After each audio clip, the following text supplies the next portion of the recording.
Kaj lahko vedno spremenimo? Vedno lahko spremenimo, kako se odzovemo na situacijo. To včasih je že čisto dovolj, da najdemo drugi zorni kot in ugotovimo, da vsega res ne moremo spremeniti. Vedno pa lahko spremenimo nekaj.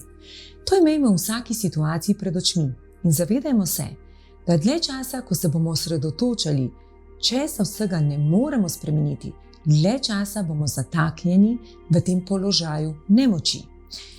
Ko je naš fokus samo skrb in vidimo le brezizhoden položaj, je včasih dovolj že, da stopimo korak nazaj in za minuto spremljamo svoje dihanje. Pomeni vdih in izdih. Vdih in izdih. Potem se osredotočimo na ta trenutek in na pozitivne scenarije, ki so pred nami.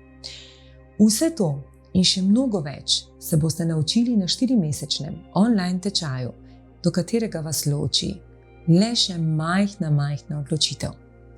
Pridruži se mi in skupaj soustvariva lepši svet. Za prvih 100 tečajnikov pa imam še dragoceno darilo, ki je plod mojih večletnih znanj in tudi izkušenj.